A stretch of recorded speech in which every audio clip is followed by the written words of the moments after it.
Hi everyone, Armored Pants here, and I have another video for you on an offer from Wargaming. This is the premium Tier 8 Panther 8.8.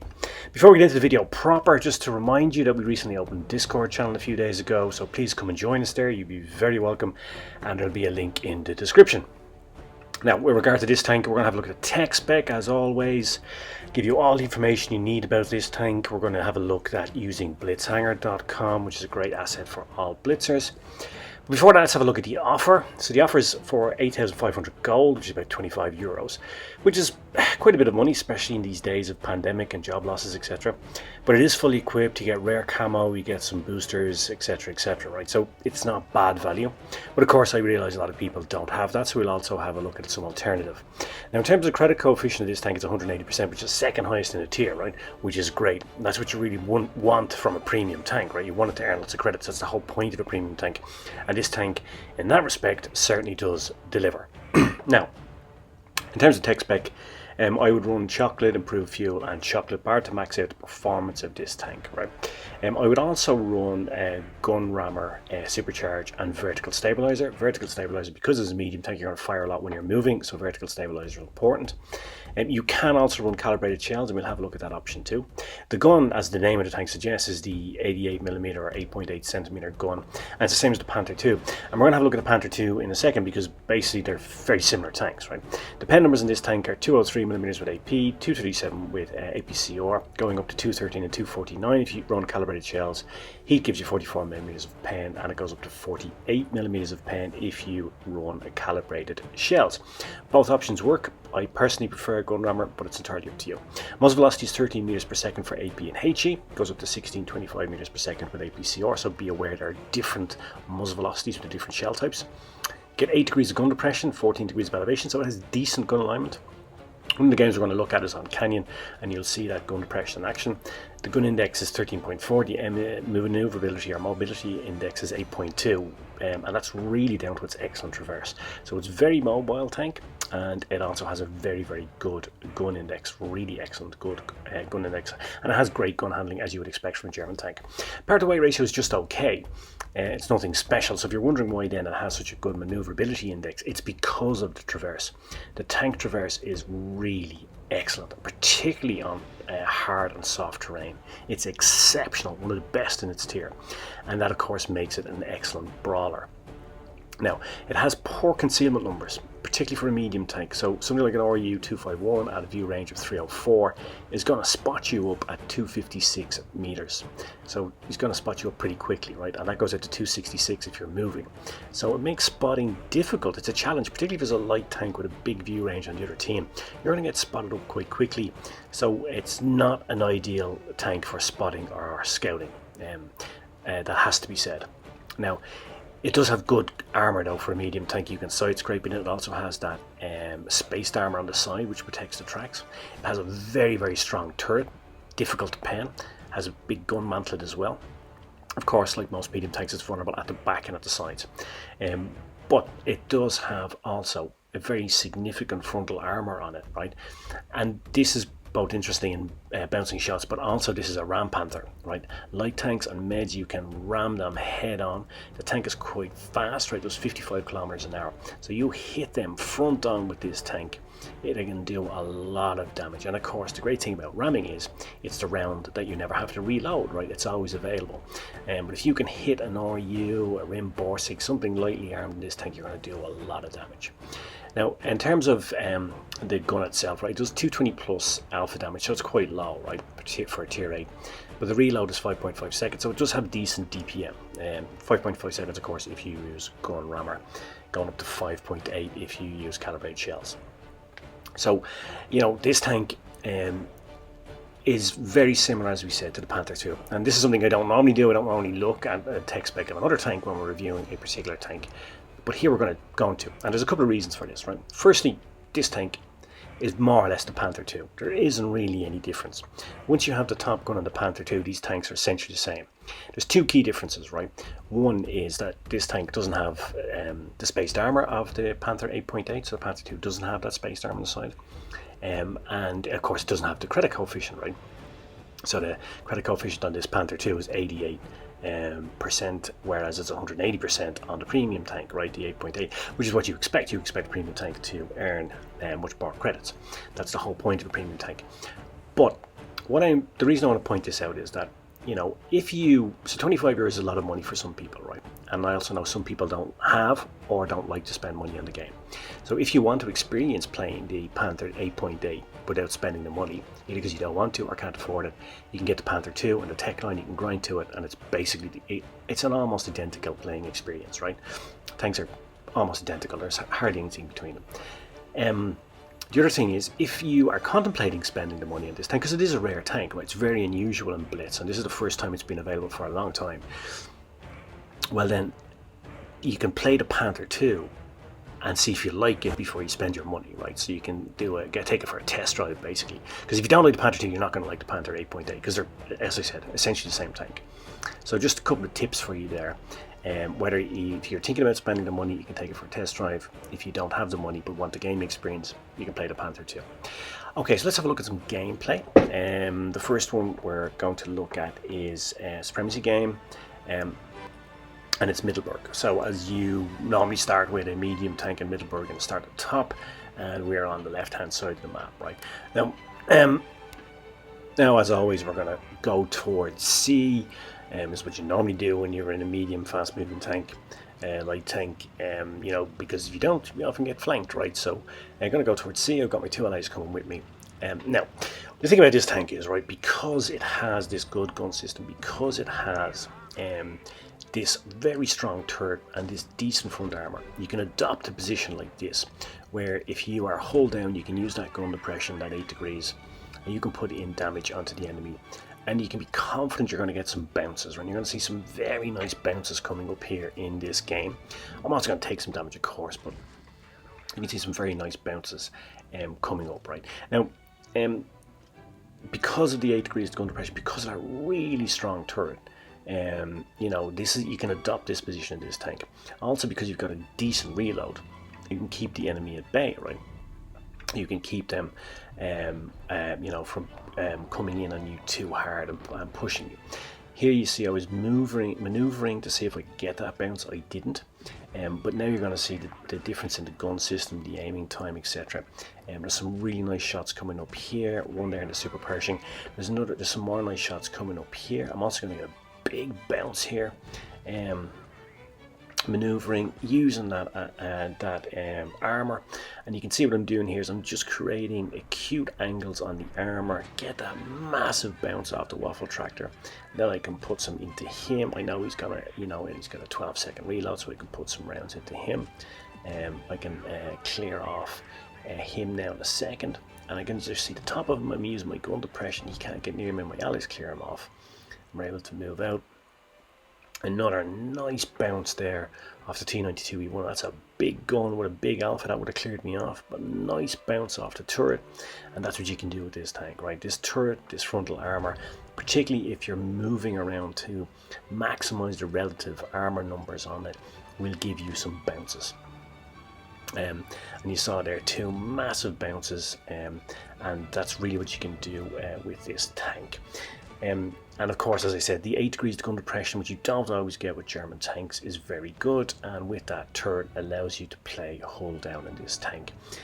As I was doing there, hiding the hull, just exposing the frontal armor and the turret, got some bounces, was able to do a great job for my team, exploiting the strengths of that tank.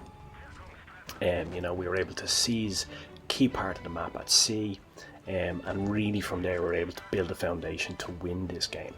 And you know, this game was quite close for a while, right? It was in the bag, but this tank was able to deliver some very, very nice damage and some nice bounces that helped me and my team win this game. You can see here the gun handling play. Again, I'm just putting the front of the armor out and that turret, not really giving the Indian Panzer a shot. Now he's occupied, perfect way to put another round.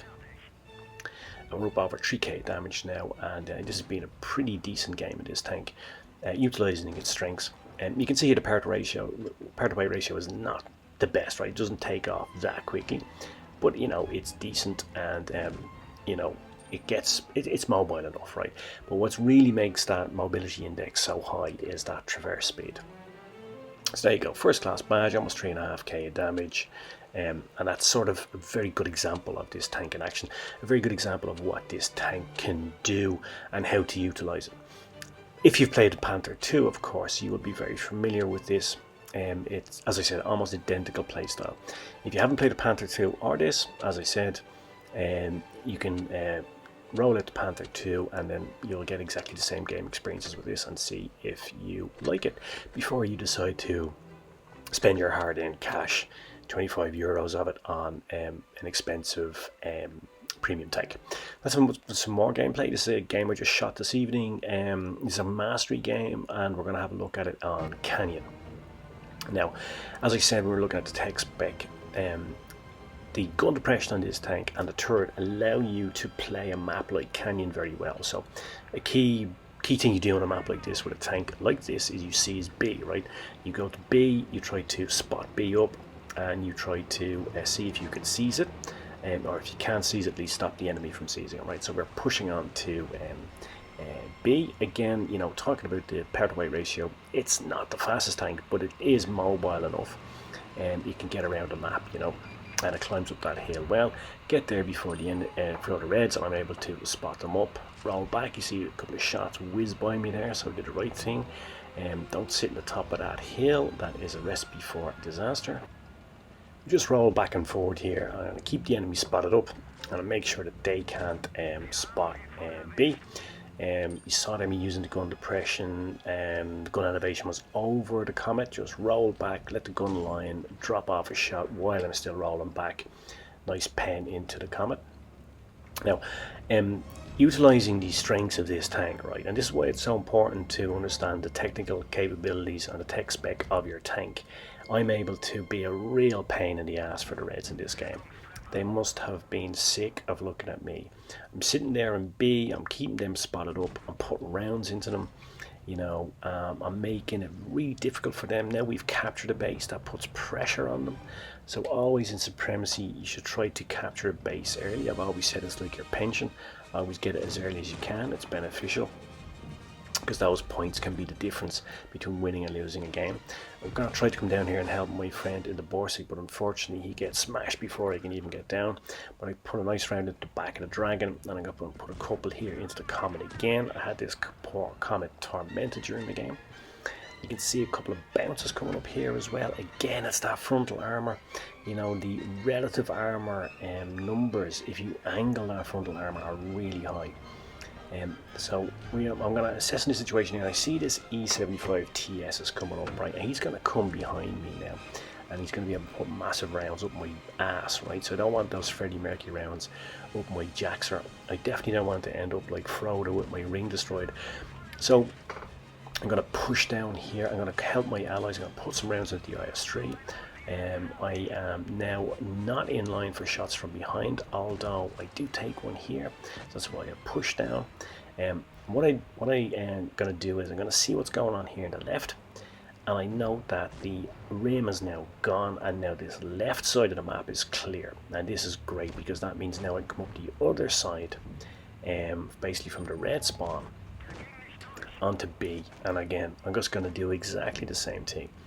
Again, utilizing the strengths of this tank, utilizing that 8 degrees of gun depression, utilizing that strong turret, that strong frontal armor, the maneuverability, the mobility to get up and down this hill, and I'm just going to keep them spotted up and keep putting pressure on them. Now we actually lose the IS here. Nothing I can do. If I go down to help, I'm going to die, so I just have to leave it. I'm going to see if I can come around and flanks, put some shots on. I don't, so I think they might push back, so I decide to roll back to my original position. But the good thing is now, even though we're a tank down, my allies are coming to the left, and the position that I've adopted here is perfect, because now I have the reds in a crossfire. And again, poor Comet, I had him tormented for the whole game, and here we go. I'm going to take him out in a second. Firstly, nice precision shot using that gun accuracy right into the small vulnerable part on the turret of the Goose. Clear off that Comet. I had that poor guy fucking tormented for the whole game. I'm pretty sure he was glad to see the back of me. come up, and this is where you want to be in relative to an E75 TS Eagle behind it, because its frontal armor is really trollish, and it has a spaced armor on the sides. It has great armor on the sides, great for side scraping, etc. But where you really want to be in a medium armor tank is behind it, perfect position. Now we're into the end game. We have this game won now. We're ahead on points, and I'm going to go and capture A. You see there again a bounce right off the back angle of the armor there. A bit lucky, didn't play for it, but you make your own luck. And now I'm going to capture A. And the reason I'm going to capture A is that I know that the dragon is somewhere over at C, so he has to come to A or B. So I'm going to capture A. And the only base he can come to now to stop us winning is B, because he already has C. And we just need to protect B rather, and the game is won. And of course, predictably, when he doesn't really have a choice, he does come to B. We can see he's on B now. We capture A first, put a round into him. That's my last active participation in the game, because the smasher comes up behind him and wrecks him. And there we go, game over. Not a particularly spectacular game in terms of damage. I think it was 2.5, almost just under 2.7k damage. Did much higher damage in the previous game, right? But of course, damage is only one contributing factor to mastery badges. It's about XP, and the capturing, the spotting of the spotting of the enemy, capturing the bases, etc., is what generated the additional XP that delivered a mastery badge there. But I think a very, very good example of the strengths of this tank in action. You know, capturing B, preventing the enemy from getting to that position, spotting up all of the enemy tanks, using the maneuverability, using the gun. The good gun index, using the turret armor, and using that strong frontal armor, angling it up, getting some bounces, and overall just a good display of the strengths of this tank and what it's good at. What it's not good at, of course, is, you know, flying around the map like some medium tanks, you know, spotting up, etc. like that. And it's really good at where you can utilize the armor, the gun depression, etc. So let's have a recap of this new premium tank offer. So it's a good premium tank. The 180% credit coefficient is good. Definitely what you want from a premium tank, right? So that's definitely an aspect about it, which is good. It's also a decent medium tank. It's nothing special, right? It's nothing particularly brilliant about it, but it's nothing bad about it. But it does have good strengths, as we discussed in the tech spec. But €25 is an okay price, right? It's decent value, especially when you get the camo, when you get the equipment unlocked, etc. But I understand that people don't have that money. Some people don't want to spend it. Some people don't have it to spend. But it is a very rare tank. So in that respect, and you know, this is the first time it's been on sale for a long, long time. Few players have had it up until now. So if you are a collector of tanks, then it's definitely worthwhile getting. But it's almost the same tank as the Panther 2. The difference maybe are the credit coefficient, which is only 88% of the Panther 2, and the spaced armor on the sides. Apart from that, it's the same tank. So therefore, if you want to just get the gaming experience, get a Panther 2 and save yourself the money. Good gun index, good gun handling, good mobility index as well. Really excellent, 8.2. It was very good. But as I said, if you don't have €25, get the Panther 2. Just be aware that it's not a premium tank. It only has an 88% credit coefficient. But if you wanted just the gaming experience of playing the Panther 8.8 without spending the money, the Panther 2 is almost identical. Just remember though, that poor concealment, be careful. You get spotted up easily by many tanks like the RU-251, etc. So you need to be very careful of that. Because, you know, you can really get smashed up early if he spots you up and there's big guns trained on you. So it is a bit more difficult to scout on spot in this tank, so you need to be cautious about that. But to compensate for that, you do have that good frontal armor, and that makes it a great brawler. Its traverse, the good DPM, the decent armor, make this a really, really tough brawler. And of course you can go hull down on it because you've got that 8 degrees of gun depression. Not quite as good as American tanks, but it's pretty decent. You can go hull down on it, as you saw me doing there on the last game. So cheers Mush, thanks for watching. I hope you enjoyed it. I hope you found it useful, and I guess all that remains for me to say is pants off.